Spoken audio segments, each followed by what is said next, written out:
Bismillahirrahmanirrahim. Assalamualaikum warahmatullahi wabarakatuh.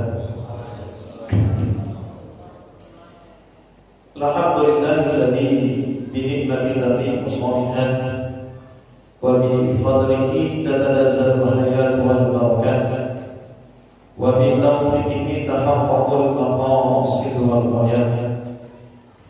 Asyhadu an la ilaha illallah wahdahu la syarika lah, al-malikul haqqul mubin as-sadiqul wa'dil amin. Wa nashhadu anna sayyidana wa nabiyyana wa habibana wa maulana Muhammadan abduhu wa rasuluh al-mab'uts ila rahmatan lil alamin alladzi manna bihi. Subhanaka la ilma lana illa ma 'allamtana innaka antal alimul hakim. Rabbi shrah li sadri wa yassir li amri wahlul 'uqdatam min lisani yafqahu qawli.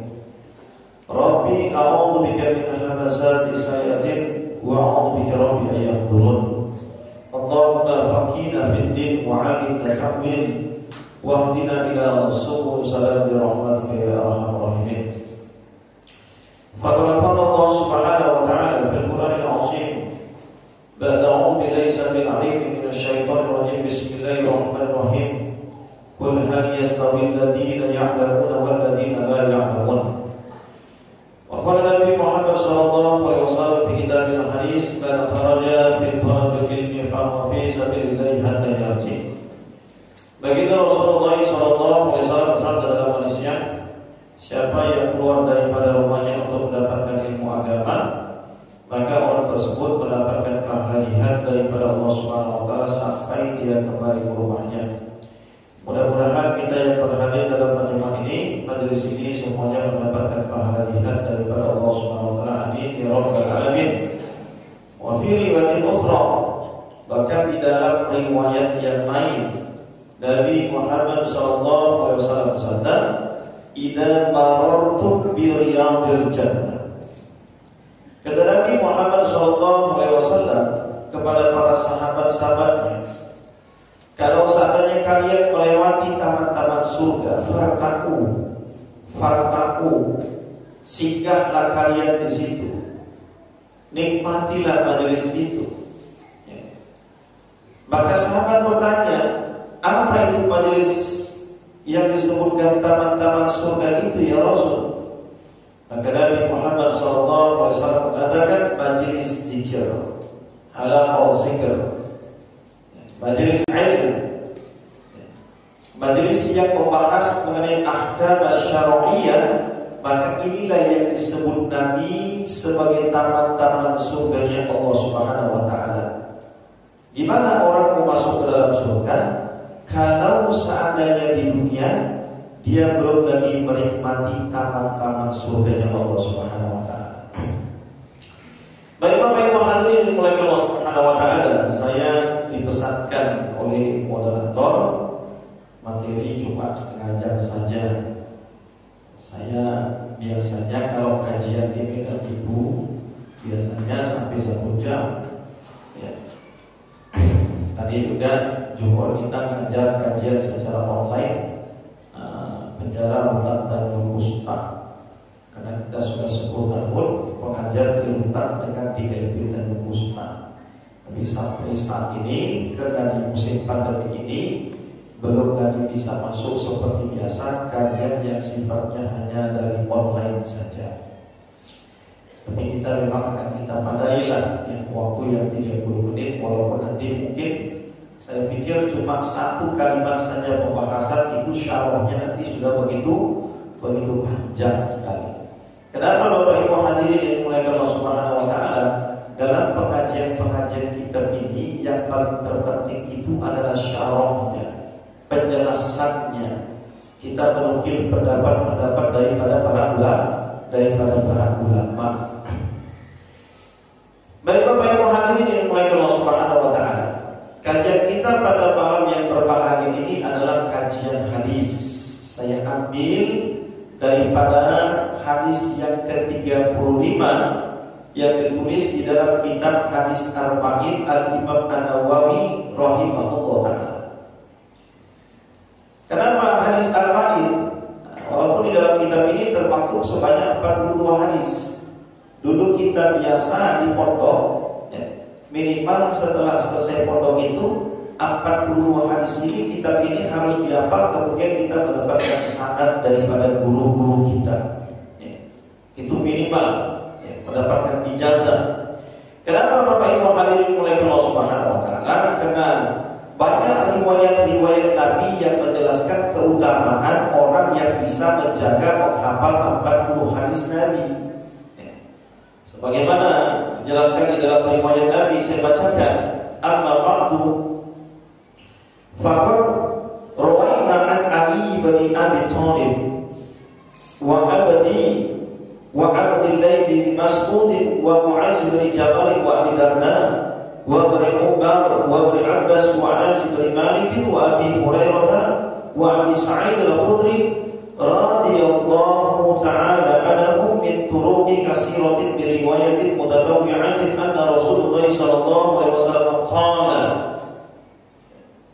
Maka disebutkan di dalam hadis ini, Bapak Ibu hadirin yang dimuliakan Allah Subhanahu wa taala, faqad rawaina, telah sampai kepada kami berbagai riwayat hadis Nabi an Ali bin Abi Thalib, daripada Sayyidina Ali bin Abi Thalib, wa Abdullah bin Mas'ud, kemudian daripada Abdullah bin Mas'ud, wa Mu'az bin Jabal, daripada Mu'az bin Jabal, wa Abi Darda, daripada Abu Darda, wa Ibn Umar, daripada Ibn Umar, wa Ibn Abbas, daripada Ibn Abbas, wa Anas bin Malik, daripada Anas bin Malik, wa Abi Hurairah, wa Abi Sa'id al-Khudri, daripada Abu Hurairah, daripada Abu Sa'id al-Khudri radhiyallahu ta'ala anhu, min turuqin katsiratin bi riwayatin mutatawwi'atin anna Rasulullah sallallahu alaihi wasallam qala.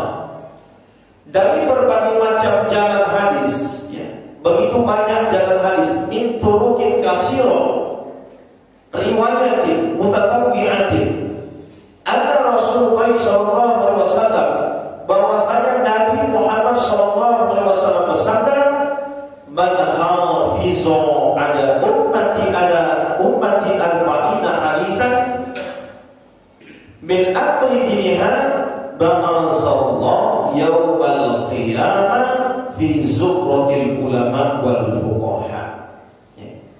Kata Nabi Muhammad SAW, man hafizu ala ummati, siapa di kalangan umatku yang bisa menjaga, hafizu, menjaga. Makanya kalau hafiz Quran itu, ya, sebenarnya kalau di dalam ilmu Quran ataupun ilmu hadis, orang yang menghafal Quran itu bukan disebutkan hafiz, ya. Hamilul Quran, orang yang menjaga Quran, seperti mana orang yang hamil itu anak kan dijaga kemana-mana, gak sembarangan. Tetapi orang yang tingkat pengetahuan ilmu hadisnya, dia hafal sebanyak 100.000 hadis, maka dia disebutkan oleh para ulama, ya, disebutkan Al-Hafiz. Al-Hafiz Ibnu Hajar Al-Asqalani, Al-Hafiz Ibnu Hajar Al-Haytami. Kalau 300.000 hadis lengkap sanad dan matanya, hujjatul Quran.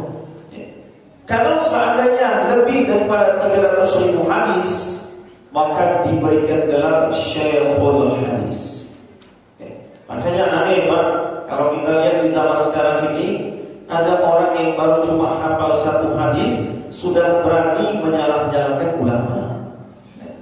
Kadang-kadang kalau kita tanya pun hafal hadisnya pun cuma artinya saja, Arabnya nggak ngerti dia. Arabnya nggak ngerti juga. Mana hadisnya Ustaz? Inna asdaqal hadisi kitabullah wa ahsanal hadi Muhammadin wa syarrul umuri muhdatsatuha wa kullu muhdatsatin bid'ah wa kullu bid'atin dhalalah wa kullu dhalalatin fitnah. Padahal kalau kita melihat itu hadis yang daripada Ibnu Majah itu hanya sampai wa kullu bid'atin dhalalah, selesai sampai di situ. Sedangkan wa kullu dhalalatin fitnah itu di dalam riwayat yang lain Imam Imam Al-Baihaqi, dan hadis ini hadisnya dhaif. Hadisnya dhaif. Bapak sering mendengar itu kan? Zikir habis sholat bid'ah. Maulid bid'ah. Yasinan ada Yasinan maulid bid'ah katanya. Masyaallah. Hafalnya cuma mahfumnya saja. Gimana lah? Karena ngajinya, kalau ditanya kemana ngajinya? Ngajinya, kiainya namanya Kiai Mbah Google. Wajar, kerjanya cuma menjalankan. Maka Bapak Ibu hadirin yang Allah Subhanahu wa taala, ada ummati arba'ina hadisan min amri diniha, yang menghafal 40 hadis daripada kami kata Nabi, min amri diniha, yang menjelaskan agama kami, ba'asallahu yawmal qiyamah fi zubratil ulama wal fuqaha. Maka pada hari kiamat nanti dia akan dibangkitkan bersama dengan para ulama dan fuqaha. Wa fi riwayatin, dan di dalam riwayat yang lain, ba'asallahu yawmal qiyamah faqihan wa 'aliman. Dia akan dibangkitkan pada hari kiamat faqihan wa 'aliman, bersama dengan orang-orang yang faqih dan orang-orang yang 'alim. Wa fi riwayatin Abi Darda, wa kuntu lahu yawmal qiyamati syafi'an wa syahidan.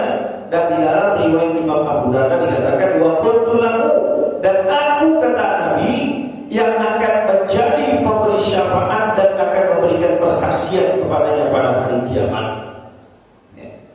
Wa fi riwayatin Ibnu Mas'ud, qila lahu udkhulu min abwabil jannah syi'tan. Maka akan dikatakan kepadanya, masuklah kamu ke dalam surga dari pintu mana saja yang kamu kehendaki. Wa fi riwayatin Ibnu Umar, dan di dalam riwayat Ibnu Umar, qutima fi subratil ulama wa usira fi subratil syuhada. Maka nanti pada hari kiamat dia akan tertulis berada pada golongan ulama, wa usira fi subratil syuhada, dan akan digabungkan bersama dengan para syuhada. Ya. Jadi ini hadis-hadis yang menjelaskan mengenai keutamaan menghafal 40 hadis daripada hadis arba'in al-Imam An-Nawawi rahimahullah. Atau bukan hadis ini saja, di luar daripada hadis-hadis ini, yang penting hadis itu sampai 40 hadis. Wattafaqal hufazu ala anna haditsun dha'ifun wal kasr turuquh. Dan sepakat para hufaz, para ulama hadis, bahwasanya memang hadis-hadis yang termaktub dalam menjelaskan keutamaan orang yang menghafal 40 hadis ini hadisnya dhaifun. Hadisnya adalah hadis yang dhaif. Tetapi yang perlu kita garis bawahi di sini, tidak serta-merta bahwasanya hadis Nabi itu bukan berasal daripada Nabi, hadis dhaif itu. Bahkan di dalam kitab At-Tazribu Rawi fi Syarh Taqrib Imam An-Nawawi menjelaskan hadis dhaif boleh digunakan selama tidak menjelaskan akan 5 perkara, boleh digunakan dalam menjelaskan mengenai fadailul amal, keutamaan di dalam beramal. Bahkan ketika bulan suci Ramadan, 3 bulan lagi ya insyaallah, itu banyak hadis-hadis dhaif yang disampaikan oleh para ulama-ulama kita. Dan hadis itu masyhur.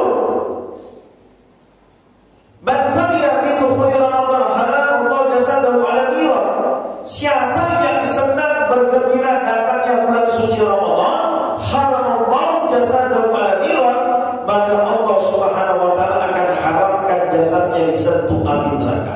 Pernah enggak dengar hadis ini? Pernah enggak?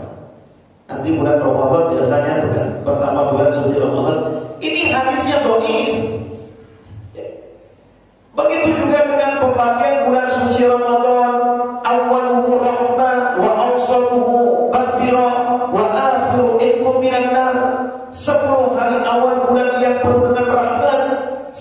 hari pertengahan bulan yang penuh dengan maghfirah. 10 hari akhir adalah bulan di mana Allah Subhanahu wa taala bebaskan hamba-hambanya daripada neraka. Perhatikan, ini juga hadisnya dhaif. Ini hadisnya lemah. Tetapi karena ada riwayat-riwayat yang lain yang mendukung dengan matan yang sama dengan hadis ini, maka hadis ini naik tingkatannya menjadi hadis hasan li ghairihi. Hadis yang masyhur di kalangan ibu-ibu, al-jannatu tahta aqdamal ummahat. Surga itu ada di bawah telapak kaki ibu. Perhatikan, sorry. Ini juga hadisnya dhaif, lemah. Tetapi banyak riwayat-riwayat yang lain yang menguatkan hadis ini. Makanya kadang-kadang orang kalau tidak mengerti ilmu mustalahul hadis, jangan bicara hadis. Ini baru cuma tahu satu hadis, lagaknya sudah seperti mana ahli hadis. Kita ini bukan ahli hadis, tapi kita ahli hadas. Betul kan? Sedikit-sedikit berhadas. Jadi Bapak Ibu hadirin mulai Allah Subhanahu wa taala, inilah penjelasan mengenai keutamaan. Biasanya saya kalau mengaji kitab itu mulai daripada muqaddimahnya. Alhamdulillahirabbil alamin qayyumis samawati wal ardh. Muladil khalaiqi ajma'in ba'isir rusuli sallallahu wasallam alaihi bil mukallafin. Ini satu persatu kita akan jelaskan kalimat mutiara yang dituliskan oleh penulis kitab ini supaya apa? Supaya mendapatkan keberkahan daripada yang menulis kitab ini. Tetapi para jemaah sekalian yang dimuliakan Allah Subhanahu wa taala, karena memang waktu itu yang terbatas, maka kita akan ambil poin-poinnya saja. Baik Bapak Ibu hadirin yang dimuliakan Allah Subhanahu wa taala.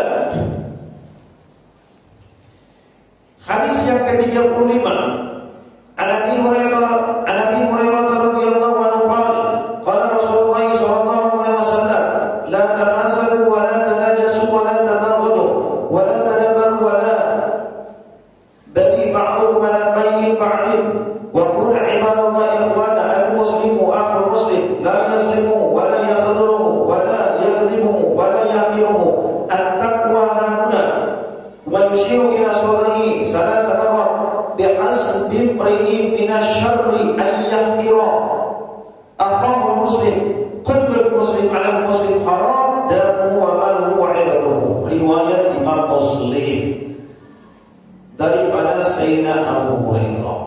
Abu Hurairah ini kunyahnya, bukan nama sebenarnya. Nama sebenarnya adalah Abdurrahman bin Syakr. Ini nama sebenarnya. Sedangkan nama dia sebelum masuk Islam Abdus Syams, artinya adalah hambanya matahari. Hamba matahari. Abu Hurairah ini kunyah, artinya apa? Bapak kucing jantan. Orang-orang dulu lebih dikenal kunyahnya. Nabi Muhammad itu memiliki kunyah Abul Qasim, karena Nabi punya anak laki-laki namanya Qasim. Jadi Abu Hurairah bapak kucing jantan. Namanya setelah dia masuk Islam Abdurrahman. Sebelum dia masuk Islam namanya Abdus Syams, hambanya matahari. Jadi satu kebiasaan Rasulullah, kalau sahabat-sahabatnya itu masuk Islam, maka Nabi akan mengganti namanya menjadi yang lebih baik. Ini sunnah. Ini sunnah.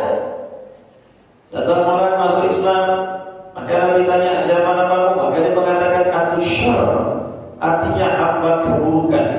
Maka Nabi menggantikan namanya menjadi Abdul Khair, hamba kebaikan. Dan di dalam hadis memang disebutkan begitu.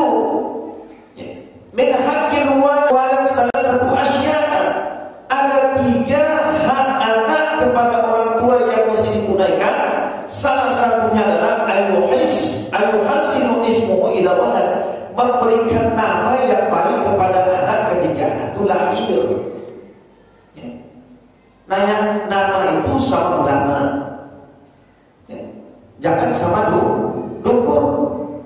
Ini anaknya kelahiran, datang sama Pak Dukun, nanya sama Pak Dukun, nah saya lahir Pak, kapan lahirnya?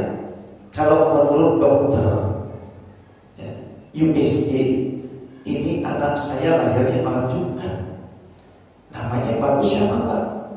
Kata Pak Dukunnya, ya sudah, kasih nama anakmu Kliwon. Bah Dukunnya orang Jawa. Datang lagi nanya, ini anak saya mau lahir Pak, kapan lahir? Lahirnya Kamis Pak. Kamis apa? Kamis Pon Pak. Ya sudah, kasih nama anakmu Polimin. Kalau tanya nama itu, tanya sama ulama. Saya kemarin dikirim Pak, karena memang biasanya di negara kita Indonesia ini setiap tanggal 25 Desember itu ada proyek. Proyeknya proyek apa? Proyek yang disebarkan oleh orang-orang yang tidak bertanggung jawab mengenai hukum mengucapkan selamat Natal. Ini dari dulu memang begitu. Saya dikirimin video, Ustaz ini gimana pendapat Ustaz ini? Ini yang menyampaikan membolehkan ini seorang profesor, penulis kitab tafsir juga. Dia bawakan satu dalil juga dalam Quran surat Maryam, dan dia mengatakan yang pertama kali mengucapkan selamat Natal itu adalah Nabi Isa. Saya bilang, walaupun dia profesor, walaupun dia penulis tafsir, kalau dia keluar daripada lisannya menyelisih pendapat ulama salaf dan khalaf, kita wajib untuk menolaknya. Dalam surat Maryam disebutkan, wassalamun alaihi yauma wulidu wa yauma amutu wa yauma ubasu hayya. Keselamatanlah pada hari Nabi Isa, pada hari Isa dilahirkan, pada hari Isa diwafatkan dan dibangkitkan. Keselamatan di sini diucapkan Allah kepada Isa itu sebagai nabi, bukan sebagai Tuhan ataupun anak Tuhan. La yasamusur, Allah tidak membolehkan kita untuk mengakui kesaksian-kesaksian palsu orang-orang yang mengatakan bahwasanya Isa itu adalah Tuhan. Tidak boleh. Tapi saudara, ini memang yang menjadi proyek mereka. Bahkan di dalam mazhab Imam Syafi'i rahimahullah ta'ala disebutkan al-tahzir bagi orang yang mengucapkan selamat hari Natal. Tahliyah aidil kuffar, jumhur ulama sepakat hukumnya haram, tidak dibolehkan. Ini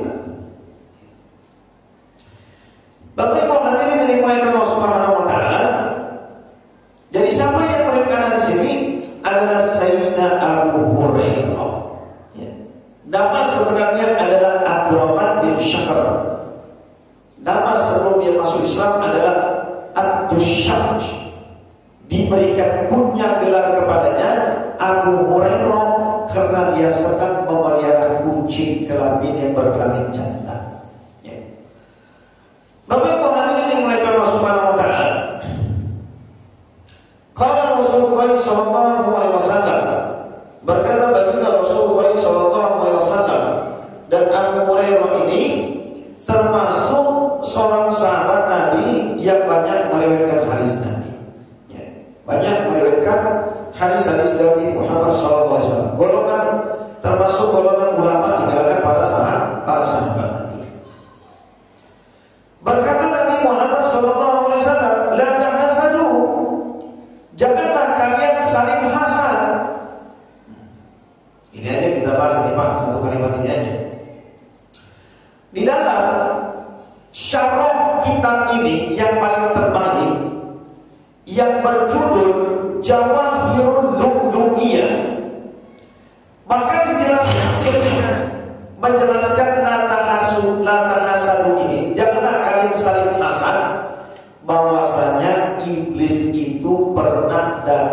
ke istananya Fir'aun.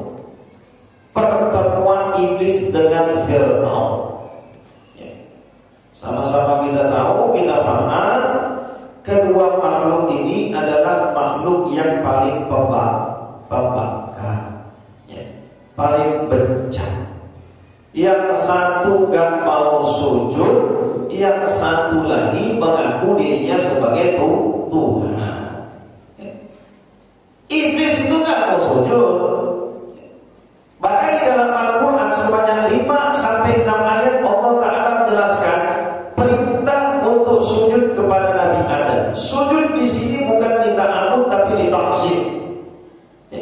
Bukan bentuk penghambaan, tapi bentuk untuk memuliakan Nabi Adam alaihissalam. Wa idza qala rabbuka lil malaikati isjudu li adama fasajadu illa iblis aba wastakbara wa kana minal kafirin. Al-A'raf. Dan ketika Allah Subhanahu wa taala memerintahkan kepada seluruh makhluk untuk sujud kepada Nabi Adam alaihissalam, fasajadu, maka seluruhnya sujud, illa iblis ala wastakbara wa kana minal kafirin. Kenapa?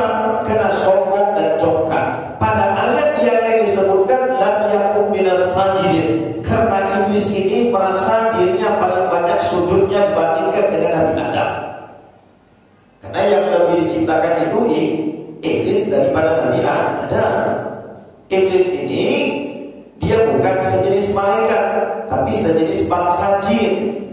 Karena banyak sujudnya, banyak taatnya kepada Allah, maka akhirnya diangkat derajatnya, bahkan begitu sampai di langit yang ketujuh diganti namanya menjadi Azazil, imamnya para malaikat. Maka kita lihat di dalam surat Al-A'raf, fahbib minha fama yakunu laka an tatakabbaru fiha. Turun kamu. Ketika dia tidak mau sujud kepada Nabi Adam, turun kamu. Ada dua makna di sini. Yang pertama, turun dari surga ke bumi, kemudian setelah itu turun secara derajatnya. Kalau dulu dia telah dimuliakan Allah karena sifat ananiyah di dalam dirinya, sifat keakuan merasa lebih baik, maka ketika itu juga Allah Subhanahu wa taala rendahkan dia. Lam yakum minas sajidin, merasa dirinya lebih banyak sujud. Makanya kita dapat hati-hati. Ada doa yang diajarkan nanti. Allahumma ya muqallibal qulub, sabbit qulubi ala dinik. Habib Novel Alaidrus Soto Hafizahullah Ta'ala warahmatullahi, beliau mengatakan maksudnya apa? Supaya orang-orang soleh ini, ahli agama, hendaklah senantiasa dia was-was terhadap dirinya. Jangan kita merasa ini kalau seandainya kita ini merasa sudah banyak ibadahnya, kita ini merasa orang yang sudah banyak. Merasa diri kita ini banyak sujudnya, Masya Allah. Kadang-kadang sujud sampai keningnya hitam. Saya ditanya sama orang Ustaz, benar gak itu? Ya. Kan ada di dalam Quran dijelaskan, simahu fi wujuhi min asari sujud, dalam surat Al-Fat. Ketika Allah mensifati umat Nabi Muhammad SAW, di wajahnya terdapat bekas-bekas sujud. Apakah yang dikatakan bekas-bekas sujud itu kening yang hitam itu? Tidak. Gak ada hubungannya itu. Ya. Nanti orang baru tobat datang ke masjid Al-Muhajirin ini, pengen keningnya hitam. Waktu sholat digesek-gesekkannya keningnya ke ambal ini. Yang ada bukan hitam, kulitnya tipis, lecet keningnya. Ya. Gak ada hubungannya sama sekali. Justru kalau kita lihat di dalam Quran penjelasan simahu fi wujuhihim min asal sujud, di wajah mereka terdapat bekas-bekas tanda-tanda sujudnya kepada Allah Subhanahu wa taala. Maka Jabir bin Abdullah di dalam hadis yang menjelaskan, hadis ini walaupun hadisnya dhaif, menjelaskan makna daripada ayat ini, man kasura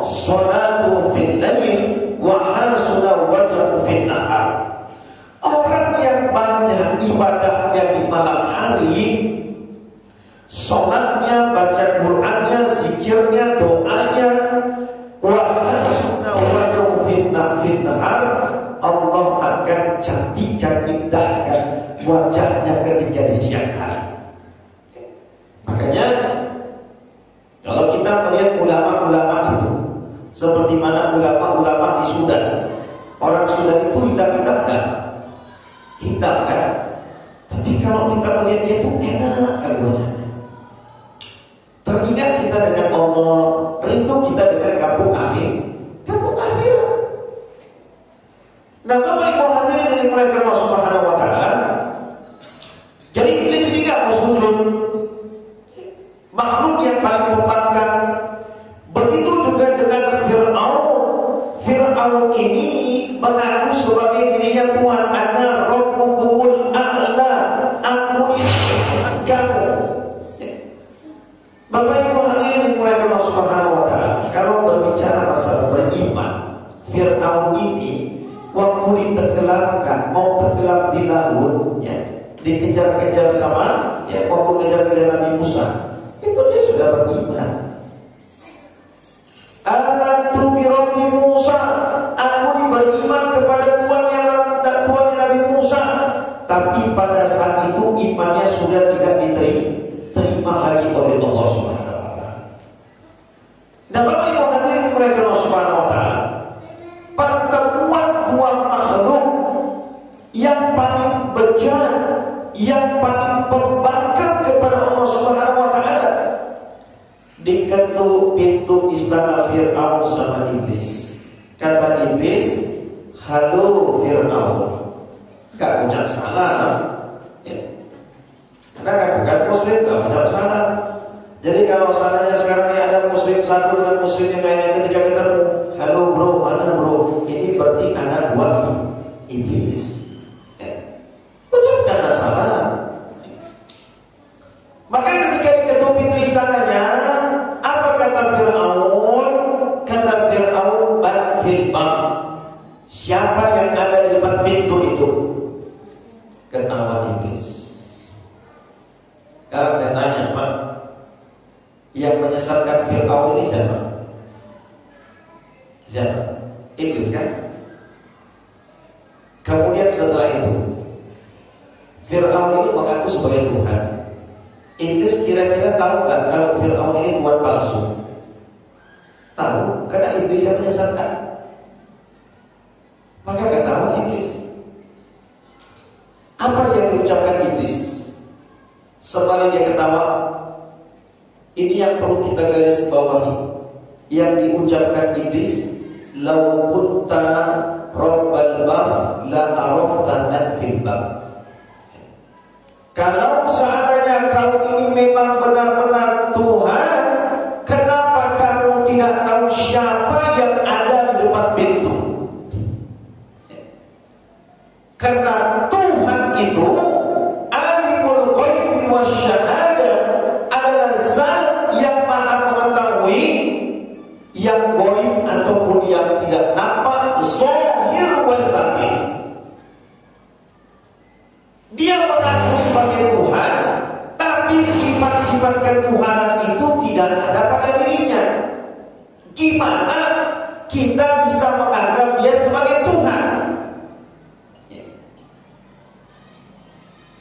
Ada sifat-sifat yang wajib bagi Allah, ada sifat-sifat yang mustahil bagi Allah, ada sifat-sifat yang jaiz bagi Allah Subhanahu wa taala. Ini adalah akidahnya Ahlus Sunnah wal Jamaah, yaitu Asy'ari wal Maturidiyah, dan mayoritas umat Islam yang ada di Asia dalam masalah akidahnya rujuk kepada akidah Imam Abu Hasan al-Asy'ari, yaitu sifat 20.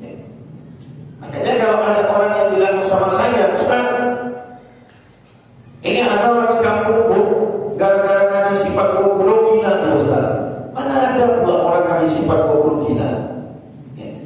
Asal yang menjadi mursyidnya yang mengajarkan itu memang betul-betul orang alim. Nanti bulan Februari saya buat daurah kitab Ummul Bara'in di daerah Medan Denai dari jam 8 sampai jam 4 sore. anak-anak muda, anak-anak mahasiswa.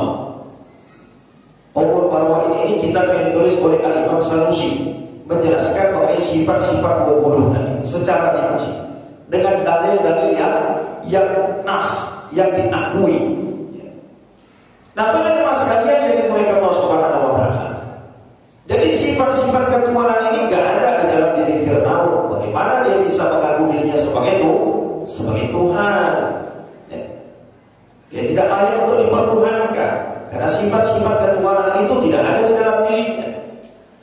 Nah, maka kemudian ketika mereka bertemu, apa yang ditanyakan oleh iblis kepada Fir'aun? Kata iblis kepada Fir'aun, ini juga perlu kita garis bawahi. Ara'aita man huwa syarran minni wa minka. Kamu tahu enggak siapa yang lebih bejat, manusia yang lebih pembangkang, lebih jahat dibandingkan aku dengan kamu? Ini perlu digarisbawahi, Pak. Iblis itu nyadar kalau dia ini pembangkang. Betul kan? Iblis ini dia menyadari kalau dia ini makhluk yang bejat. Nah, berbeda hari ini kita.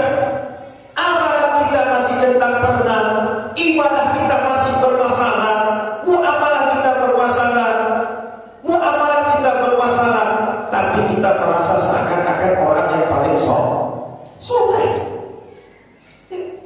Iblis dia ngaku dia. Maka Bapak hadirin mulai dari Allah Subhanahu wa Ta'ala. Kalau kita di dalam surat Al-A'raf, ketika Allah anak usir iblis, fakhruj innaka minas shabirin, keluar kamu dari surga dalam keadaan dikutuk Allah Subhanahu wa Ta'ala. Maka kata iblis, qala anzirni ila yaumi yub'atsun, berikan pengakuan kepadaku sampai hari berbangkit. Maka kemudian Allah Ta'ala izinkan apa yang diminta iblis, dan kemudian qala fa bima aghwaytani la aqudanna siratal mustaqim. Izinkan aku untuk menghalangi anak cucu Adam daripada jalan yang lurus. Iblis tahu jalan agama ini adalah jalan yang lurus. Maka manusia bodoh kalau dia tidak tahu jalan yang lurus.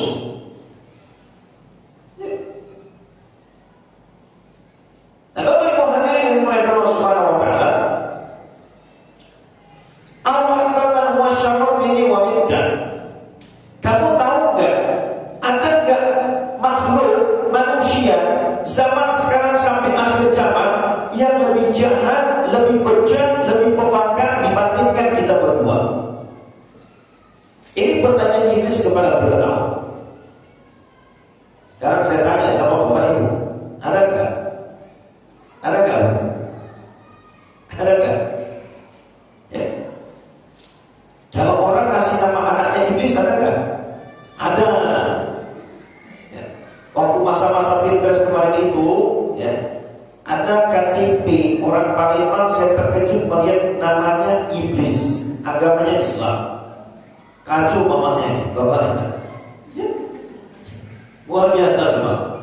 Kemarin saya dikirimi juga KTP orang Jawa Timur sana. Namanya siapa? Namanya Selamat Hari Natal. Parah juga ini. Ya. Tapi sampai sekarang saya belum ketemu ada orang tua yang kasih nama anaknya itu Fir'aun, gak ada. Menunjukkan memang berarti Fir'aun ini bejat memang. Ya. Bejatnya mungkin lebih parah daripada iblis mungkin. Ya. Ya. Maka Bapak Ibu hadirin mereka Allah Subhanahu wa Ta'ala, kata iblis kepada Fir'aun, aku ini punya kawan, punya sohib. Ya. Semuanya sudah terbukti apa yang disuruh, maka oke. Makanya kita aneh, ada pemerintah yang ingin melegalkan minuman keras, khamar. Ini aneh betul. Ya. Al-khamru wal-khaba'is. Khamar itu induk daripada segala kejahatan, keburukan. Orang yang meminumnya tidak akan diterima doanya, ibadahnya selama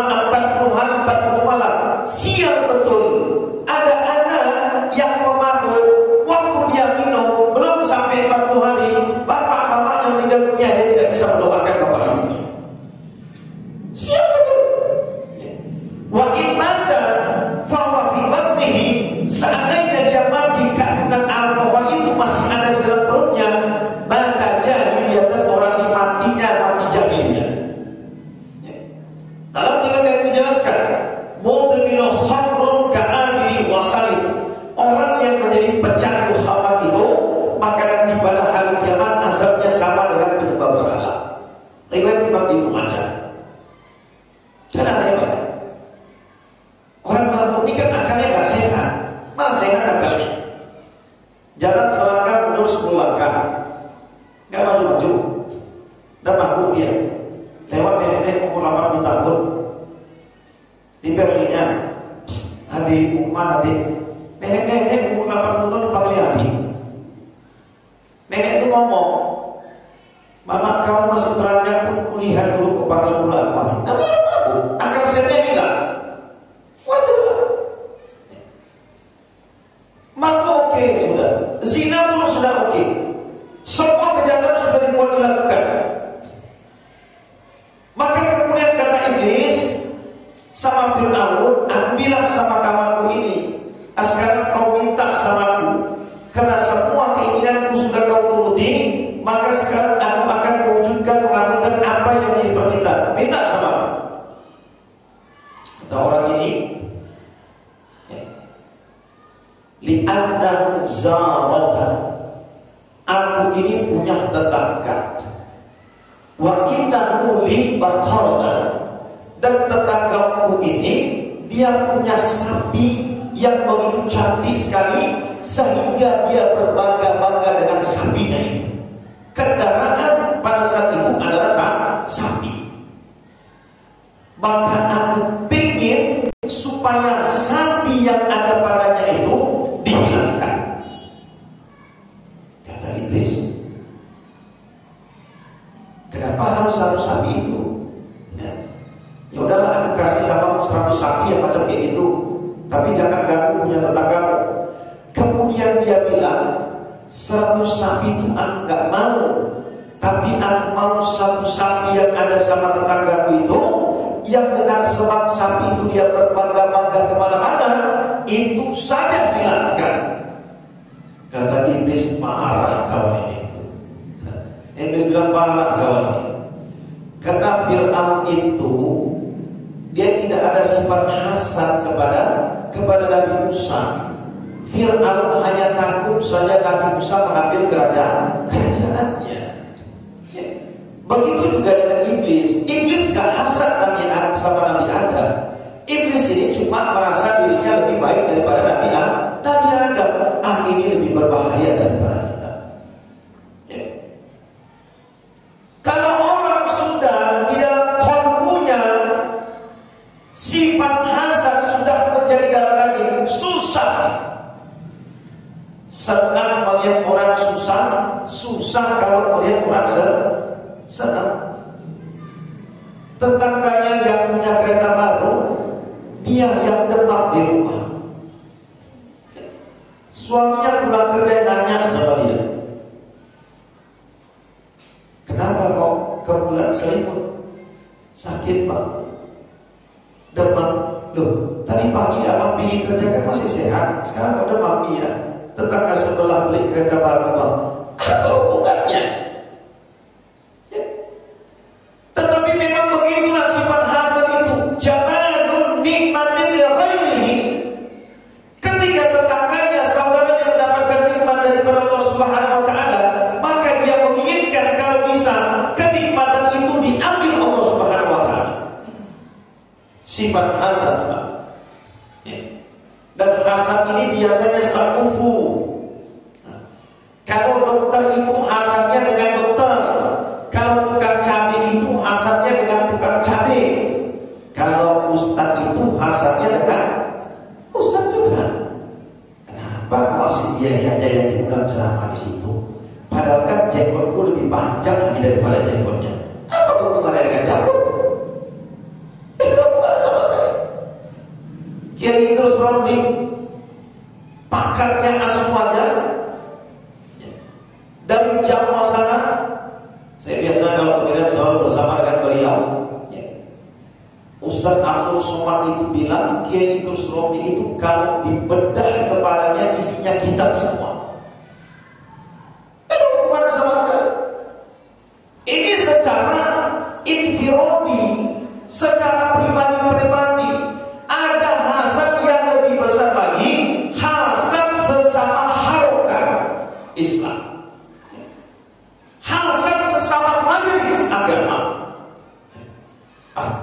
Majelis kami ini kan yang paling sunnah ini di antara kalian. Ustadz kami ini kan ustadznya ustadz sunnah. Kalau ustadz kalian, saya kalau di Medan mungkin dibilang ustadz makruh kan. Hebat orang sekarang ini.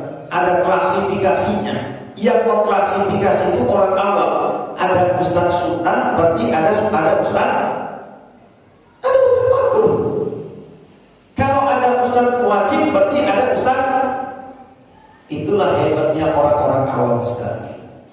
Bisa mengelompok-kelompokkan, mengklasifikasikan para ulama. Padahal dia kalau disuruh baca Al-Fatihah belepotan bacaannya.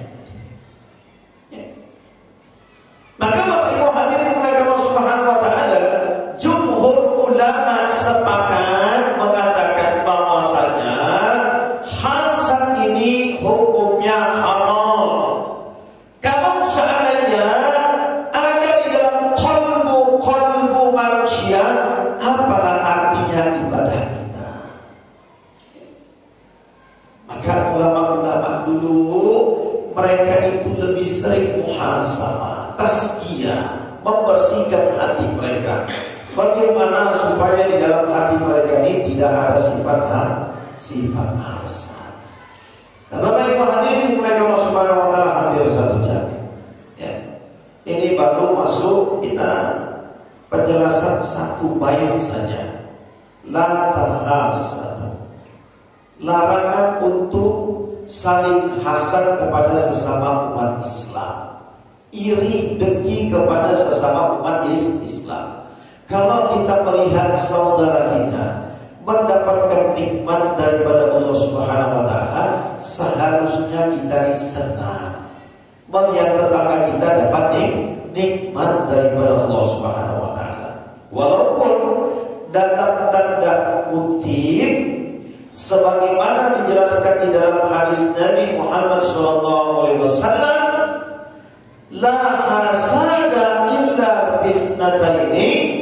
Tidak ada hasad yang dibenarkan dalam Islam illa fisnataini, kecuali atas 2 perkara.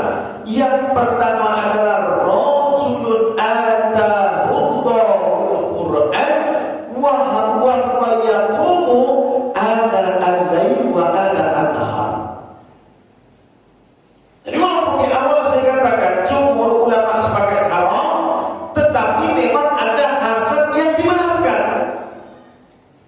Bahkan dalam urusan akhirat mustahab dianjurkan. Apa itu? Yang pertama, orang yang diberikan karunia oleh Allah Subhanahu wa taala, dia mampu membaca, mengamalkan, menghafal Quran dan mentadabburi Quran, merealisasikan Quran di dalam kehidupannya sehari-hari. Jadi ketika kita menjelaskan hadis Nabi, inna lillahi minan nas ahlullah, sesungguhnya di antara manusia ada keluarganya Allah Subhanahu wa taala. Wa mahum ya Rasulullah, siapakah mereka ya Rasulullah?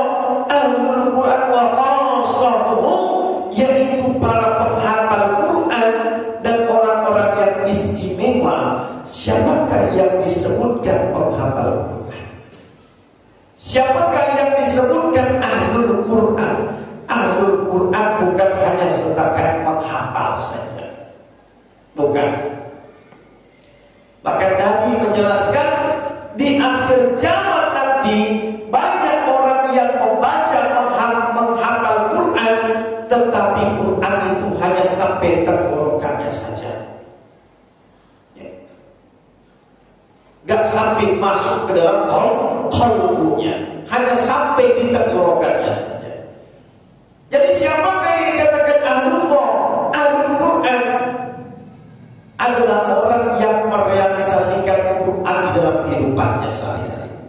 Maka Ibunda Sayyidah Aisyah ketika ditanya mengenai akhlaknya Rasulullah, maka Ibunda Aisyah mengatakan khuluqur Rasul khuluqul Quran, akhlaknya Nabi itu adalah Quran.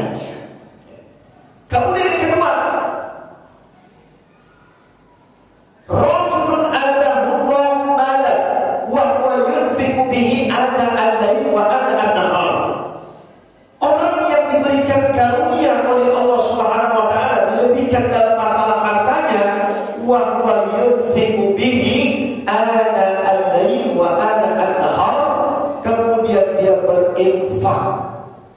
menggunakan hartanya, sehingga tidak ada satupun orang yang datang kepadanya mengadukan kesusahannya pulang dengan tangan hampa. Salah satu sifat baginda Rasulullah, setiap orang datang menjumpai Nabi mengadukan permasalahan kesusahan dalam hidupnya, kalau dia datang dalam keadaan wajah yang begitu sedih, penuh dengan beban hidup, setelah berjumpa Nabi pula, maka masalah-masalahnya dapat terselesaikan, mendapatkan solusi daripada Rasulullah.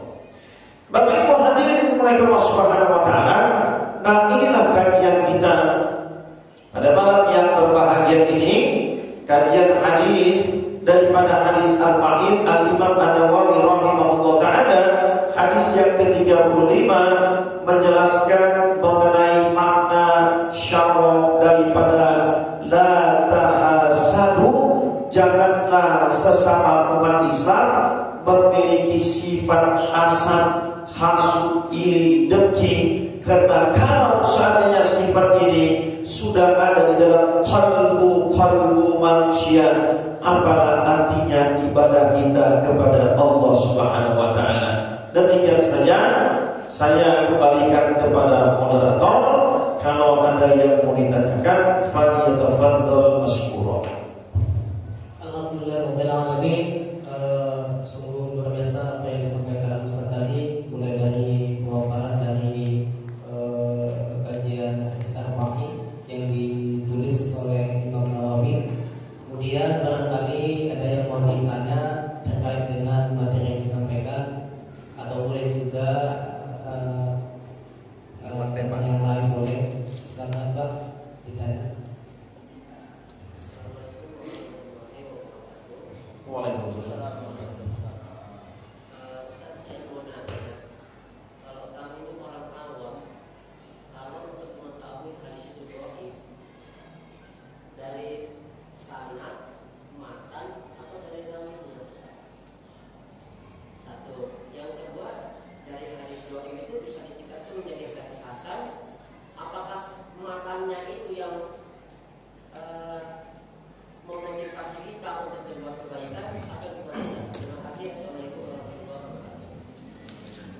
Yang pertama,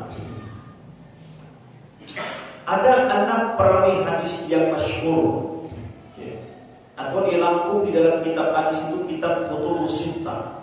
6 kitab hadis yang masyhur: Imam Bukhari, Imam Muslim, At-Tirmidzi, An-Nasai, Imam Abu Dawud, Imam Ibnu Majah. Ada 6. Nah, Bapak Ibu hadirin yang dimuliakan Allah Subhanahu wa taala, ini kan ijtihadi daripada ulama-ulama hadis ini. Ada hadis yang disahihkan Imam Muslim tapi didhaifkan oleh Imam Bukhari. Ada hadis yang disahihkan oleh Imam Tirmidzi tetapi hadis itu didhaifkan oleh Imam At-Tirmidzi.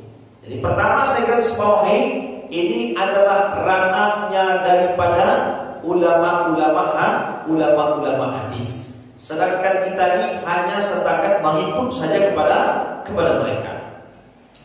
Nah, kemudian Bapak Ibu hadirin dimuliakan Allah Subhanahu wa taala. Kemudian dari matan isi hadis itu sebenarnya kita sudah bisa mengetahui. Ya.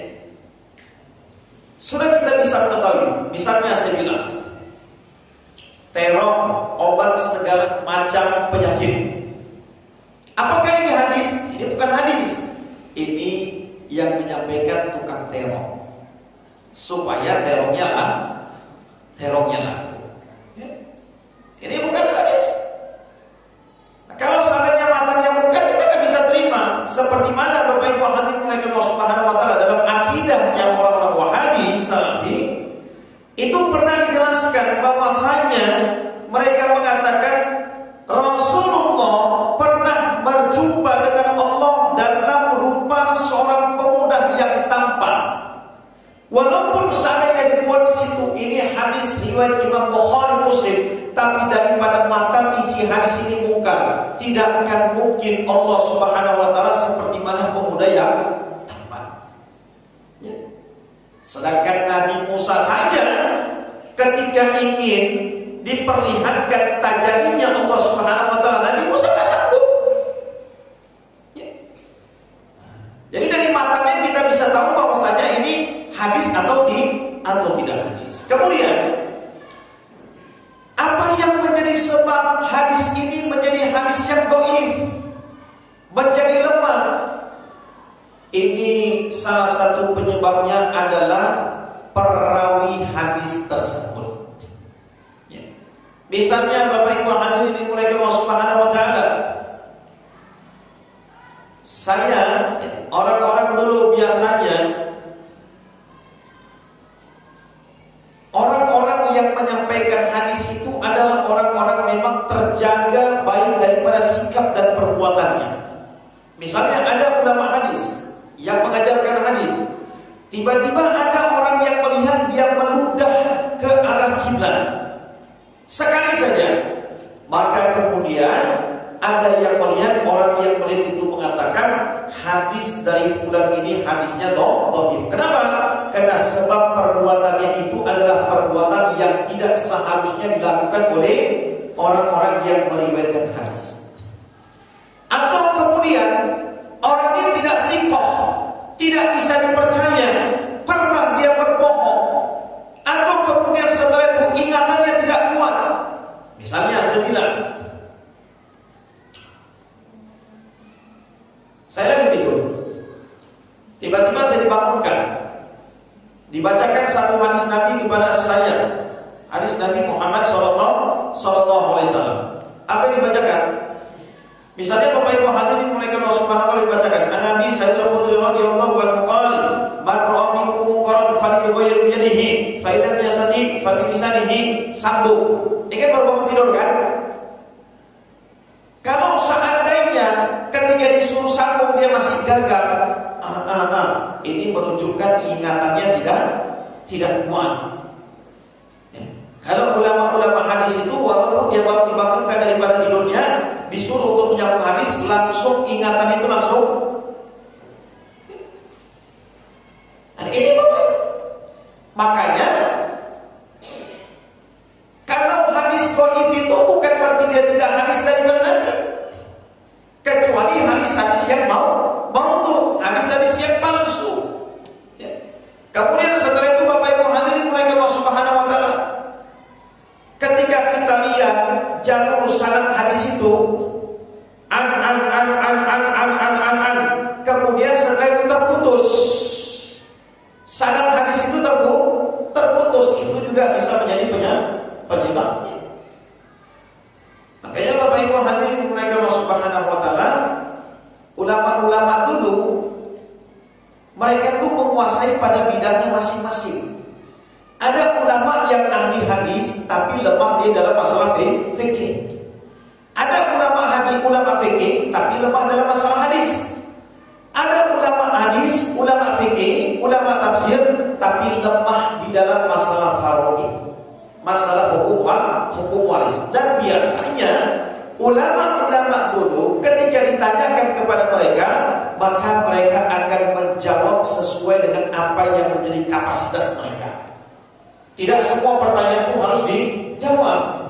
Kadang-kadang kalau kita sekarang begitu, Pak, ditanya sama jemaahnya, karena untuk menunjukkan kepintarannya, padahal dia nggak ngerti, dijawabnya asal samakan saja. Dan memang kalau kita melihat di akhir zaman ini, fitnah ini sudah berlaku.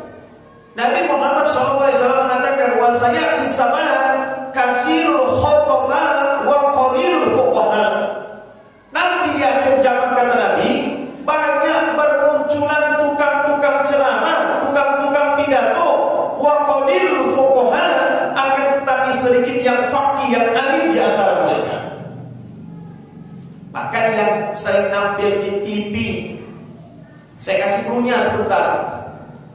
Ada seorang ustazah yang viral tampil di TV. Ya. Sebenarnya sudah beberapa kali diingatkan oleh Majelis Ulama Indonesia Pusat berbagai macam kesalahannya. Ditanyakan oleh seorang jemaah, apa hukumnya? Ini kita menjelaskan masalah fikih. Apa hukumnya ketika seorang suami terminumnya air susu istrinya? Maka ustaznya itu langsung menjawab haram katanya. Ada yang tidak boleh menikah itu adalah saudara sepersusuan, haram hukumnya untuk menikah. Makanya kadang-kadang ibu-ibu ini jangan kepandaian, jangan kepintaran, karena pakai perasaan belas kasih. Ada anak tetangga ya, punya anak bayi, tidak keluar susu ibunya karena kebetulan dia juga punya anak bayi, maka kemudian kena ada rasa iba, ya, kasihan, udahlah sini anakku biar aku aja mensusukan, ya. Tapi nggak ngerti ilmunya dan tidak menjelaskan konsekuensi hukum daripada itu semua. Kalau di dalam bahasa fikih, seukuran anak itu menyusu, dia sudah bergumam kekenyangan, ya, maka ini anak sudah menjadi anak susuan. Kalau anak yang perempuan yang disusukannya ini anak laki-laki, maka mereka menjadi saudara sesusuan, haram hukumnya untuk menikah. Kalau tidak dijelaskan hukumnya, mati bapaknya, mati mamanya yang satu ini meninggal dunia dua-duanya, ini anak ketemu besar, nggak tahu mereka saudara sesusuan, mereka haram hukumnya. Ya. Seandainya ada tetangga yang tahu, loh, kau kan anak sepulan, kau anak sepulan tetangga kami, iya. Kenapa kalian menikah? Kalian ini saudara sesusuan. Dulu kamu ini menyusu dengan ibunya dia ini. Gak boleh kalian menikah. Secara otomatis pernikahannya rusak tanpa harus si suami mengucapkan talak kepada istrinya, karena mereka memang tidak boleh untuk menikah.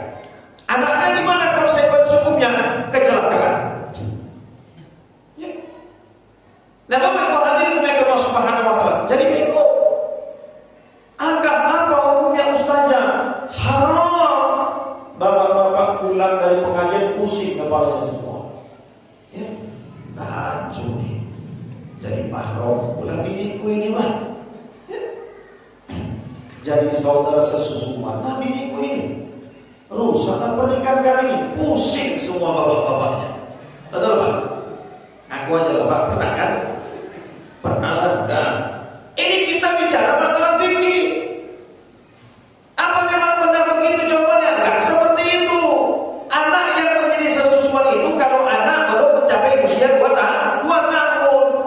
Karena anak itu disampai ketika dia sudah berumur 2 tahun. Kalau anak lebih 2 tahun macam kita ini, lebih 2 tahun, silakan, gak ada masalah. Yang penting pengertian aja sama anaknya. Selesai. Bagi-bagi aja sama anaknya. Tapi ini sudah dijelaskan Nabi. Kasirul khotobah wa qalilul fuqaha. Banyak tukang ceramah tetapi sedikit yang alim di antara mereka. Karena ceramah itu cerita tamat-tamat. Modalnya hafal 1 ayat, 1 hadis. Ya. Kemudian pandai mengolah kosakata, dibubuhkan dengan lawakan sedikit. Jadilah namanya ceramah. Tapi biasanya ibu-ibu yang suka yang begini pula. Kalau saya nggak mau seperti itu. Kita ngajar di beberapa majelis-majelis Medan. Ada beberapa majelis ibu-ibu juga yang saya ajar. Ya. Majelis pengajian ibu-ibu di Kelurahan Tanjung Rejo Setiabudi Indah. Majelis pengajian ibu-ibu Asy-Syafi'iyah di Palembang. Kita pulang-pulang saja. Ya. Kalau mau cari pelamar, jangan cari saya, cari aja sekaligus kumpul jadikan penceramahnya di situ. Betul Pak? Ya. Ini kan kita kan mau mengambil intisari daripada ilmu. Ya. Begitu luasnya ilmu daripada Allah Subhanahu wa taala. Jadi itu tadi saya jelaskan sama Bapak. Ya. Cari guru yang mumpuni. Kalau kita sebagai orang yang mukhalif, kita ikut saja. Ada juga orang sekarang, saya nggak mau ikut mazhab.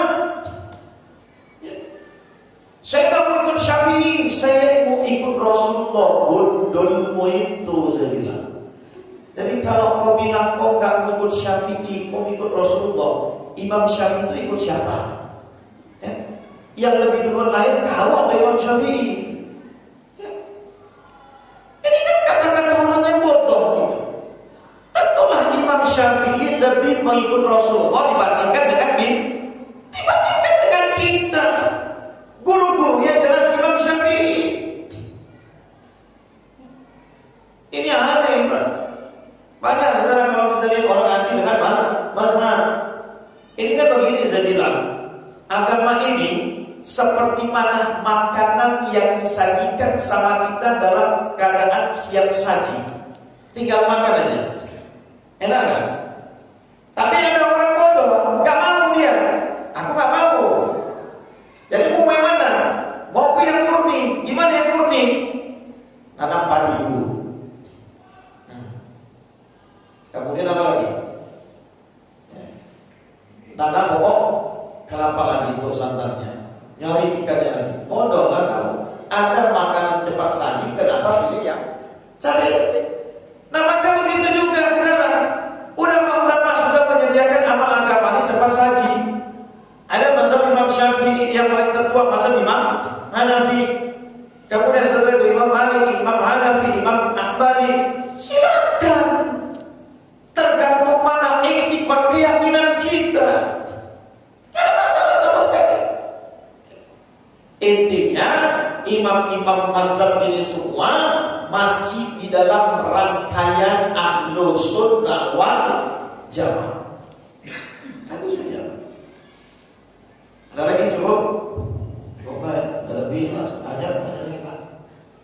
Saya ada pertanyaan Ustaz. Ini mungkin pertanyaannya untuk masalah usul fikih lah. Apakah memang ada hadisnya yang kuat ataupun kualitas hadisnya itu sahih ataupun ya hasan ataupun dhaif gitu. Di dalam misalnya masalah fikihnya misalnya gini, kita sudah ambil wudhu gitu kan. Ternyata kita sentuh boleh istri kita gitu kan, apa tersenggol atau gimana, atau ya boleh kita pegang misalnya gitu kan. Apakah wudhu kita itu sudah gugur atau sudah batal, atau di dalam hadis kayak mana matan hadisnya Ustaz? Atau kalau kena kalau Imam Syafi'i katanya itu sudah gugur, tapi kalau misalnya Imam Hanafi ya nggak ada masalah gitu. Aula mastumun nisa, bersentuhan laki-laki dan perempuan, maka batalu wudunya dalam mazhab Imam Syafi'i. Tetapi dalam mazhab-mazhab yang dijelaskan, kalau bersentuhannya itu ada sir, ada nafsu, maka batal. Ini kan begitu ya. Kalau orang-orang tetangga sebelah, Bapak tahu tetangga sebelah kan? Nah, yang tetangga sebelah itulah pokoknya saya bilang. Mereka memaknai aula mastumun nisa, bersentuhan itu adalah jima yang membatalkan wudu, padahal tidak seperti itu. Jadi kalau di dalam mazhab kita Imam Syafi'i ini banyak yang tak terima juga. Bahkan ada orang yang bilang, loh Ustaz itu kan istriku. Ya istrimu memang. Tapi kalau seandainya pernikahan kamu dirusak, ini kan mahram dengan sebab pernikahan. Jadi dalam mazhab Imam Syafi'i batal. Tetapi Bapak Ibu hadirin mulai Allah Subhanahu wa taala, penjelasannya panjang, tapi saya garis bawahi diperinci. Kalau di dalam kitab-kitab fikih itu yang tidak membatalkan itu syarrun, seperti mana menyentuh rambutnya tidak batal. Kemudian intinya juga tidak batal. Yang membatalkan itu adalah aula mastumun nisa, bersentuhan kulit itu yang menjadi sebab batal wudunya tadi. Di dalam mazhab Imam kita Imam Syafi'i. Saya teringat Bapak Ibu hadirin mulia, ulama kita di Medan ini Dr. Lahmudin. Pernah dengar dulu ya? Dr. Lahmudin. Ya. Beliau ini Bapak Ibu hadirin mulia Allah Subhanahu wa taala, bukan beliau ini tidak pakar dalam masalah mazhab. Ya. Beliau pakar menguasai Maliki, Syafi'i, Hambali, Hanafi. Tetapi beliau ini terbiasa kalau mengajar itu memang yang diajarkan itu adalah mazhab Syafi'i. Kenapa kita ajarkan yang lain? Kenapa? Karena memang mayoritas kita di Indonesia ini penganut mazhab Imam Syafi'i.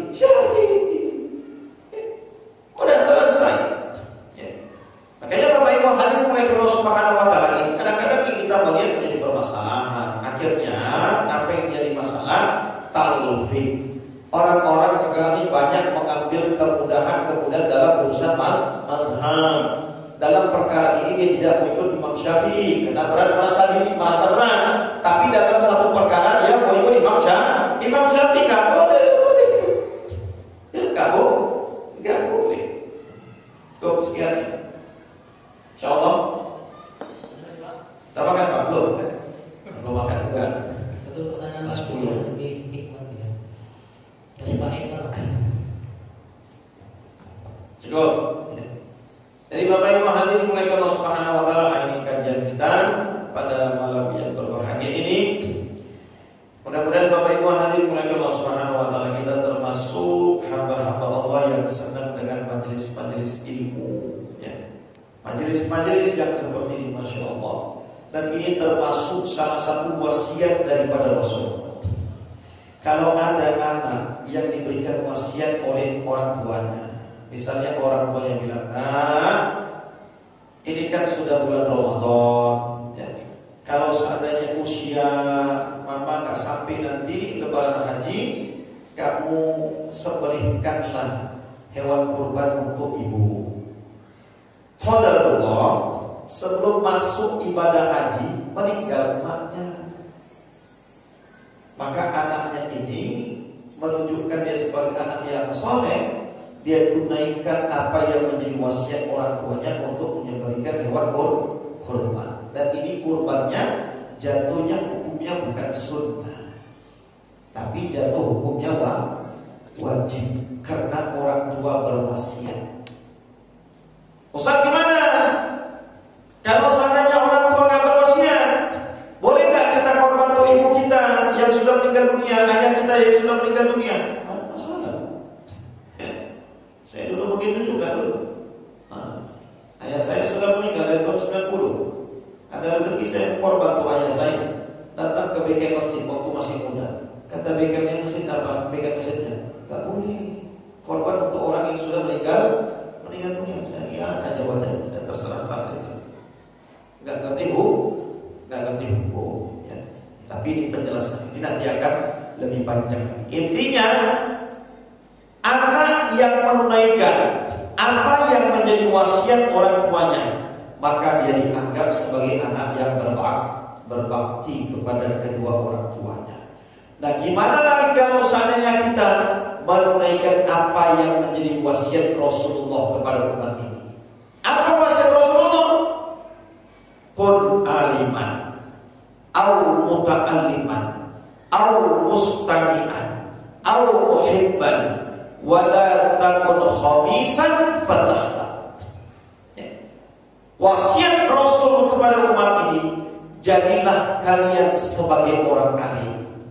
Gak bisa jadi orang alim, karena untuk jadi orang alim ini tidak seperti mana mudah membalikan telapak tangan. Ada orang 10 tahun ngaji bodoh juga, ada ngaji 10 tahun tapi tetap bodoh juga.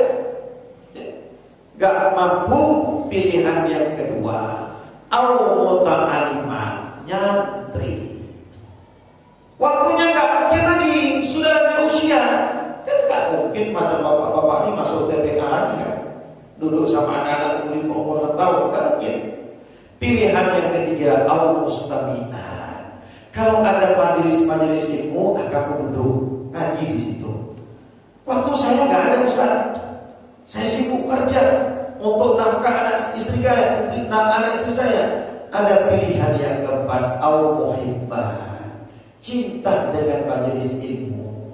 Ada pengajian di kampungmu, di masjidmu, ada hartamu sedikit, kirim ke masjid, kasih sama BKM-nya. Pak BKM, saya nggak ada waktu untuk duduk dalam pengajian karena saya ada tugas malam ini. Nanti ini uang 300.000, berikanlah di Aceh nanti untuk jemaah. Itu bukan? Ini insya Allah saja. Saya nggak tahu ada hajinya juga. Allah alam bismillah. Gak bisa juga. Ya. Ini pilihan yang terakhir. Wala takul khamisan. Jangan jadi yang kelima. Fatahlah siapa? Orang yang celaka. Alim tidak, nyantri enggak, duduk ngaji enggak, hartanya enggak mau dikirim untuk majelis agama. malah menjadi orang yang benci dengan majelis-majelis agama. Ini orang yang celaka.